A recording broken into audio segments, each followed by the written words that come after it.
சட்டென்று மாறுது வானிலைன்னு ஒரு பாடல் வரிய நாம எல்லாருமே கேட்டிருப்போம். கவிஞர் காதல் வயப்படுறத அப்படியா எழுதியிருப்பார். ஆனால் இன்னைக்கு எல்லோருக்குமே வானிலை மாறி போயிடுச்சு. காதல் வயப்பட்டவங்க வயப்படாதவங்க எல்லாருக்கும். காரணம் காலநிலை மாற்றம். நாளைக்கு ஆரஞ்சு அலர்ட் அறிவிச்சிருக்கிறாங்க. 4 நாளைக்கு கனமழை பெய்யக்கூடும்னு எச்சரிக்கை விடுத்திருக்கிறாங்க. ஆனா இன்னைக்கு பாருங்க, பங்குனி மாச வெயில் ஆட்டம் பல்ல இழிச்சுக்கிட்டு வெயில் அடிச்சுக்கிட்டு இருக்கு. இதுதான் காலநிலை மாற்றத்தினுடைய கொடூரம். பருவம் தப்பி போச்சு. எப்ப என்ன நடக்கும்னு யாருக்குமே தெரியல. வானிலை ஆய்வு மையத்தினுடைய கணிப்பும் கூட 99 விழுக்காடு தவறாகவே தான் இருந்துகிட்டு இருக்கு.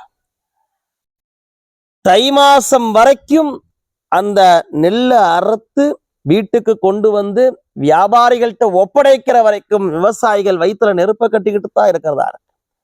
இந்த ஆடி மாசம் காத்தடிச்சா அம்மி நகரும் என்பது, கார்த்திகை மழை என்பது, இந்த பழமொழி எல்லாம் பழமொழியாவே போயிடுச்சு.